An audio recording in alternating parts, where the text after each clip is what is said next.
Sylvie Lapointe est formatrice, elle est conférencière, elle est coach empathique, c'est-à-dire qu'elle accompagne les personnes qui veulent comprendre leur intériorité pour être en meilleure relation avec les autres, avec elles-mêmes aussi. Et je l'ai invitée pour nous parler des émotions. Des émotions, c'est le premier chapitre de son livre, un livre qu'elle a écrit pendant la pandémie, c'est ça, et qui est fondé sur ton expérience, sur ton vécu à toi. Ça s'appelle « Vis ta vie », un guide du mieux-être. Et bien sûr, je le recommande à tous les parents parce qu'on sait très bien que quand on est en relation avec nos enfants, avec notre conjoint, si on prend ça de la bonne façon, si les épreuves, on les accueille, ça peut aider à notre mieux-être. Tout à fait. Et il a été conçu comme si j'avais quelqu'un devant moi avec qui je ferais du coaching. Donc, c'est étape par étape, comment on s'y prend pour changer une situation. Oui, puis c'est vraiment pertinent et je le recommande. Si on veut l'obtenir, Sylvie, qu'est-ce qu'on fait? On va sur ton site. Mon site web, oui. L2emergence.inc, c'est ça? Oui. Et puis, au coin du livre aussi. Au coin du livre, oui. Au coin du livre à Ottawa, sur la rue Sirville. Alors, je veux qu'on parle des émotions. Oui. Parce qu'on dit beaucoup en parentalité empathique ou positive ou bienveillante qu'il faut accueillir les émotions de l'enfant. Mm-hmm.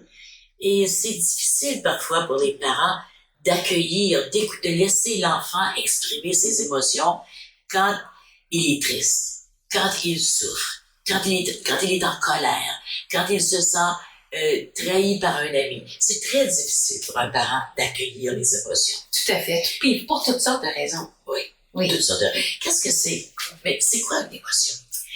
C'est une réaction psychologique, donc les pensées, des croyances, et physique. Donc, c'est important, c'est les deux. Et donc, il y a une composante interne, puis c'est la première, c'est comme, OK, j'aime pas cette situation-là, on sent les émotions monter. Et ensuite, il y a une manifestation physique, un sourire, taper du pied, une larme. Et donc, c'est la combinaison, justement, psychologique et physique à une situation. Et ça dépend beaucoup de comment on interprète la situation. Une situation pour un pourrait être neutre ou positif, puis pour l'autre pourrait être une situation négative. Donc, interpréter de façon négative une réaction plus négative. Puis c'est les réactions négatives qui sont plus difficiles à accepter pour les parents de façon générale. Parce qu'une réaction positive, quand un enfant est joyeux et content, habituellement, on est joyeux et content nous aussi. Ben c'est ça, c'est moins de travail. Moins de travail, oui, absolument. Mais si on prend un exemple, l'enfant qui veut avoir un biscuit avant de souper. Oui. Et il est 4h30, il veut avoir un biscuit, il veut avoir un bonbon, il veut avoir la crème glacée, puis sa maman, son papa dit, ben non, c'est pas le temps, on va souper bientôt, t'as un biscuit pour dessert. Non, j'ai un biscuit tout de suite, puis là, ça clappe, ça crie. L'autre, on lui dit la même chose, puis c'est correct. Mm-hmm. La même situation, différentes réactions. Oui. Comment on l'explique? Il y a plusieurs facteurs, entre autres la personnalité de l'enfant. Ça pourrait être un enfant qui a une mèche plus courte et donc qui est plus expressif, autant dans les rires et les sourires que dans les larmes et la colère. Ça pourrait être une façon de reconnaître un besoin fondamental qui n'est pas adressé. C'est-à-dire que si pour l'enfant, avoir cette marque d'attention-là, le biscuit, et que ça lui est refusé, il peut voir ça comme un affront, un refus de qui il est et de ses besoins. Un autre enfant pourrait se dire, ben écoute, j'ai passé une bonne heure à jouer avec mon père cet après-midi, puis après souper, on s'en va faire une partie de soccer. Mes besoins sont satisfaits, c'est pas vraiment essentiel d'avoir un biscuit. Il y a aussi les langages d'amour. Pour certains enfants, donner quelque chose, une surprise, un cadeau, un bonbon, c'est une marque d'amour. Pour d'autres, c'est passer du temps de qualité ou d'avoir des mots des compliments, des mots d'affirmation, etc. Donc, si cet enfant-là, à qui s'est fait refuser un biscuit, a un langage d'amour qui est comme cadeau ou surprise, on vient de lui refuser une marque d'amour. Donc, c'est ça. Donc, il y en a d'autres mots. Cet enfant-là, perçoit ça comme un signe que maman m'aime pas. C'est ça.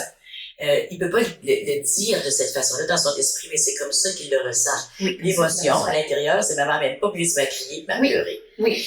Donc, c'est important. On voit beaucoup l'importance de l'équilibre entre l'enracinement, qu'on appelle beaucoup l'attachement maintenant, et la liberté ou l'autonomie. Et c'est important quand on voit une réaction comme ça de notre enfant, de voir est-ce que cet enfant-là reçoit assez de signes ou de situations où il se sent vraiment enraciné, attaché à moi, et où, en même temps, où je le laisse libre. Mm-hmm. Mais c'est pas facile pour un parent de toujours faire l'équilibre, hein? Non, pas du tout. Donc, c'est une question de renforcement. Comment on renforce son sentiment d'être aimé, d'être vu, d'être apprécié, etc. Oui. Mais quand ça arrive, ces situations-là, que l'enfant se met à crier, fait des siennes, on dit qu'il faut accueillir l'émotion. Qu'est-ce qu'on fait? Qu'est-ce qu'on fait quand on n'est plus capable de dire on va perdre le nord, là? OK. Ben c'est ça, hein. Il faut vraiment avoir une humilité, une capacité d'interpréter ce qui se passe en soi en même temps que qu'est-ce qui se passe devant soi. Parce que différentes émotions vont générer différentes réactions chez nous. Oui. Puis ça dépend beaucoup de comment on a été socialisé, de notre environnement familial. Donc si dans la famille, on pleure pas parce qu'on est tough et puis on montre pas ses émotions comme ça, de voir des larmes chez son enfant pourrait générer une réaction comme d'opposition, dire non, on étouffe ça tout de suite, là, ça marche pas, là. Oui. Puis c'est inconscient, c'est pas parce qu'on est des mauvaises personnes, mais inconsciemment, on a une réaction plus forte pour certaines émotions, dépendant de comment on a été élevé. Ou bien, par exemple, si chez nous, la colère, c'était très présent et ça nous a blessés et même effrayés, on peut avoir cette même réaction-là d'opposition. Donc, différentes émotions vont venir chercher différentes réactions. Qu'est-ce qu'on fait? Ben, Anne grand-mère, il disait, on compte jusqu'à 10. Je pense qu'il y a un bienfait, un bien fondé là-dedans, de juste comme prendre 2-3 respirations conscientes pour se recentrer. Si ça fonctionne pas, de s'assurer que l'enfant est en sécurité, que ses besoins immédiats sont comblés, mais de se retirer de la situation pour qu'on puisse justement se donner cette pause. Oui, parce que la très grande majorité des situations n'ont pas besoin d'être adressées immédiatement. C'est ça. On peut attendre, là. À moins que l'enfant est accroché au toit, à une branche d'arbre, puis il va tomber. S'il n'y a pas de sécurité, sa sécurité est pas, comme tu disais, est pas en danger, ben, on peut prendre le temps. Oui. Puis revenir plus tard et dire, quand on est un peu plus calme, ben, tu te souviens quand ça s'est arrivé, là? Qu'est-ce qui s'est passé? Comment tu te sentais quand tu t'as fait ta crise? Là, parce que tu te souviens, t'étais pas content quand tu t'es dit que tu pouvais pas avoir un biscuit. Puis, si j'ai un de mes fils, moi, qui aurait dit, non, j'étais content. Donc, là aussi, c'est lui faire prendre conscience qu'il a le droit d'avoir des émotions. Oui. Tout comme les adultes, quand on donne un feedback, il faut s'assurer qu'on est dans le bon état d'esprit pour donner le feedback. C'est-à-dire qu'on n'est pas émotif nous-mêmes, qu'on est capable d'atteindre un état affectif qui est plus neutre, plus objectif. Mais aussi, il faut donner le feedback de façon assez rapprochée. C'est-à-dire que si on en parle 3 jours plus tard, il y a des chances, surtout pour un enfant, surtout pour un jeune, s'en souvient pas. Donc, dans la même journée, dans l'heure qui suit, dans les 15 minutes qui suivent, de donner ce feedback-là. Et je pense que de montrer cette humilité-là, cette capacité-là qu'on a de nous dire, écoute, quand tu t'es mis en colère, je me suis sentie moi aussi. Très important. Me rendre en colère. Et j'étais tellement en colère que j'étais pas capable de te parler de façon calme, alors je me suis retirée. Ça, c'est une bonne stratégie. Est-ce que tu pourrais faire la même chose? Tu m'avais raconté une fois que t'avais pris un time-out après t'étais furieuse quand j'étais plus jeune. Oui. Et je lui faisais une sandwich de beurre d'arachide, puis elle m'avait vu mettre le beurre d'arachide sur la tranche gauche plutôt que la tranche droite. Et quand j'ai mis la sandwich ensemble, elle refusait de la manger. Puis là, j'ai dit, mais voyons, ça n'a pas d'allure, c'est illogique, etc. Mais pour elle, c'était hyper important. Je me suis vue vraiment, la température a monté en flèche, puis je me suis dit, OK, je vais t'installer devant la télé, puis moi, je vais prendre un time-out. Oui. Puis là, elle te demandait. Maman, tu finis ton time-out? Puis une fois, j'ai dit non, pas encore, non, je suis trop en colère. Oui. Mais elle s'en souvient encore. Important qu'on partage nos émotions avec les enfants, qu'on se calme. Oui. C'est 3 respirations. Moi, je compte 1, 2, 3, 4, 1, 2, puis laisse aller jusqu'à 7. Différentes combinaisons. Oui. C'est pas un ratio qui est sans défaut, mais c'est quand même, je pense que c'est important de respirer. C'est fou ce que la respiration peut faire, hein, pour nous calmer. Si ça calme pas, comme tu dis, on se retire de la situation. Envoyer l'enfant en time-out, ça donne rien. Non. C'est parce qu'on veut qu'il se responsabilise. Ben, qu'est-ce que tu apprends quand tu es enceinte? À moins qu'ils soient en train de faire quelque chose de constructif, la punition ne donne rien non plus. Non plus. Non, ça fait juste, dans le fond. Humilier l'enfant, c'est ça. Quand on humilie, quand on fait honte, quand on fait mal physiquement, ça donne absolument rien. Peut-être que ça donne quelque chose sur le coup. Mais à long terme, on veut que notre enfant se responsabilise à l'égard de ses décisions, à l'égard de sa propre vie. Ça donne rien, ça fait le contraire. Mm-hmm. Ça les encourage à nous mentir éventuellement. Tout à fait. Donc, dans le fond, une des stratégies adoptées, puis dès un jeune âge, c'est d'aider l'enfant à nommer l'émotion. Parce que pour nous, ça peut être de la colère, mais pour eux, c'était, je sais pas moi, une honte ou un dégoût, ou je sais pas trop. Et donc, de commencer à bâtir le lexique, le vocabulaire pour les émotions. Oui. Il y a la roue des émotions ici, de Plutchik, je pense. Plutchik. Oui. Robert Plutchik est un psychologue américain. Oui, la roue des émotions dans ton livre, on peut l'avoir. C'est des fleurs, et puis ça parle de toutes les émotions. Il y en a combien en tout, de 37, quelque chose comme ça? Ouais, il y a des émotions, des sous-émotions, des choses. Mais j'ai vu ça hier à l'Internet aussi. Ça, c'est bien pour les enfants. Oui. Donc, il y a des guides tout simples avec, lui s'appelle, comment donc il s'appelle, Chalinou. Alors, il y a des expressions, donc ça peut être un jeu, et c'est bien de faire ça dans les moments plus calmes où on n'est pas aux prises avec les émotions. Oui. On suggérait aussi de faire des jeux au miroir. Oui. Bien, je suis triste, pour justement donner le vocabulaire aux enfants de reconnaître les émotions. Donc oui, les nommer, d'ailleurs, c'est ce que je dis dans mon livre, de nommer les émotions, c'est de leur enlever le pouvoir qu'ils ont s'ils sont inconscients ou non reconnus. Parce qu'une émotion, c'est une énergie. Oui, et quand on la nomme, en mouvement, c'est ça. Quand on la nomme, elle perd son pouvoir. C'est ça. Elle perd son pouvoir et on peut l'évacuer mieux. Tandis que si on la nomme pas, ou si on la reconnaît pas, ben, elle se cristallise. Exactement. Et puis là, elle devient un problème, ça devient des blessures d'enfance qu'on a tous et toutes. Ça devient des frustrations, ça peut même devenir des maladies physiques. Tout à fait. Donc, c'est important que les émotions, on les laisse passer, mais on a besoin de quelqu'un pour les accueillir, pour nous... Ce qui est très difficile pour les parents, c'est de ne pas intervenir quand l'enfant souffre. Oui. Parce que là, on voudrait donner des solutions. Quand un ami a fait de la peine, quand un enfant échoue à un test, quand il n'a pas réussi à faire une équipe de soccer ou peu importe. Très difficile pour un parent d'accepter la peine de son enfant.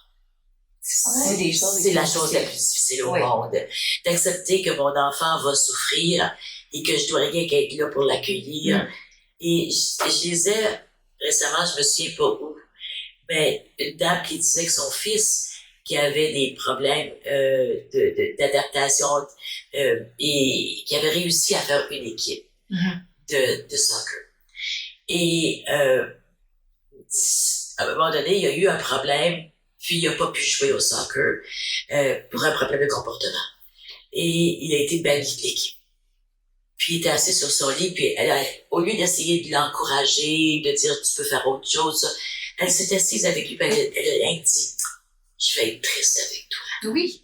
C'est tout, je vais être triste avec toi. Oui. Je vais partager ton émotion de tristesse. Parce que je sais que ça fait partie de la vie. C'est pas facile. Non, c'est pas facile, mais c'est vraiment ça les étapes à respecter quand ça vient aux émotions. C'est d'abord la nommer, ensuite de l'accepter. Oui, tu as le droit d'être fâché. Oui. À ta place, je serais fâchée. Oui, à ta place, je serais fâchée. Je comprends, tu as le droit d'être fâché. Ensuite, de dire, OK, de valider l'émotion. Pourquoi tu es devenu fâché? Qu'est-ce qui t'a fâché? Comment ça s'est passé pour toi? Le laisser parler. Puis ensuite, de l'évacuer, cette émotion-là. Qu'est-ce que tu veux faire? Qu'est-ce qui te ferait du bien? Frapper du pied, on va trouver un coussin, se frapper du poing, crier, aller courir dehors. Qu'est-ce qui va faire pour la colère, par exemple, hein? Oui. Ou la dessiner, ou la gribouiller, mais de leur montrer ces étapes-là. Nomme-la pour qu'elle perde son pouvoir. Valide-la. OK, je comprends pourquoi je me suis sentie comme ça. Ensuite, comment je vais l'évacuer? Oui.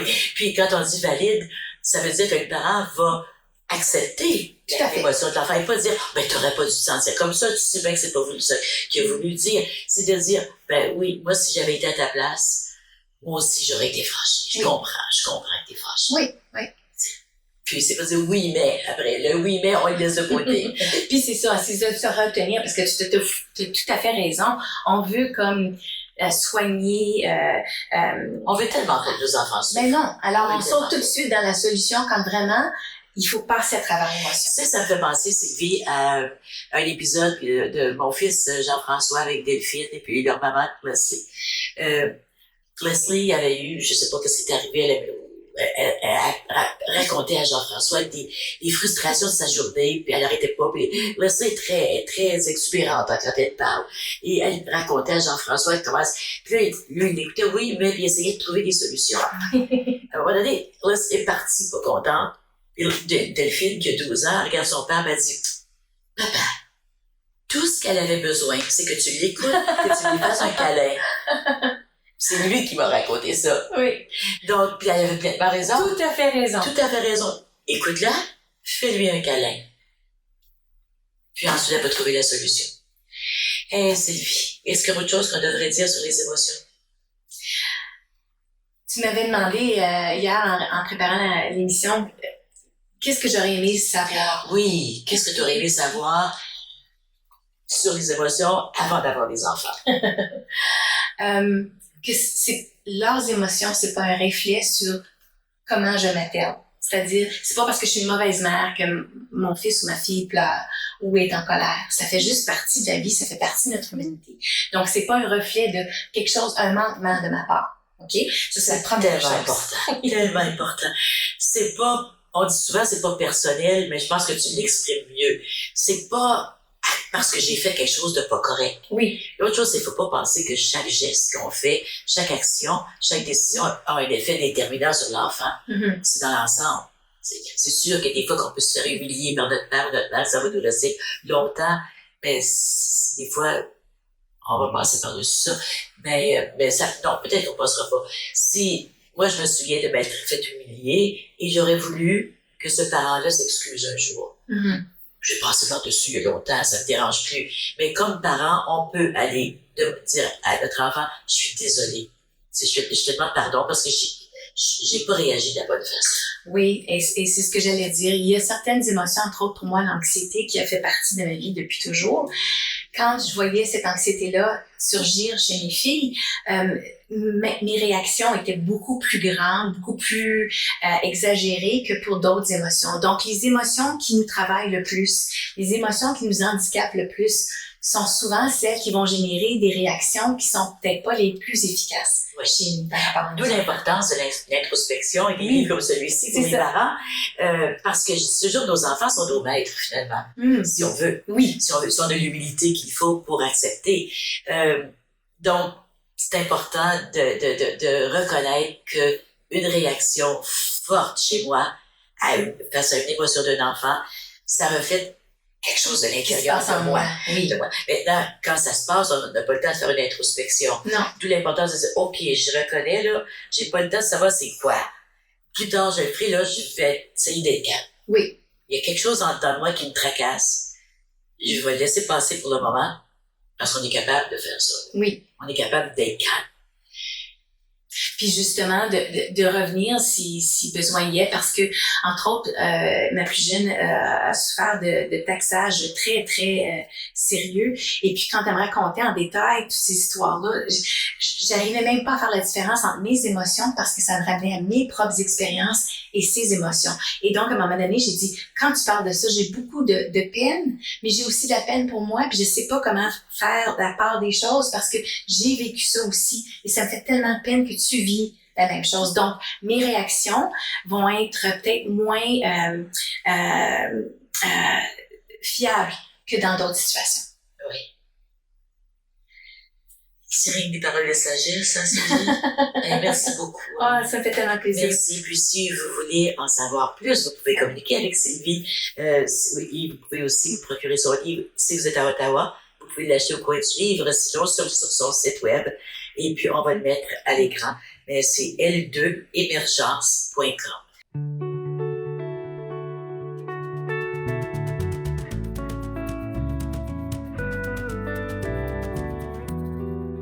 Pour plus d'informations ou pour participer aux ateliers offerts par la Maison Marie-Louise, rendez-vous sur notre site Internet.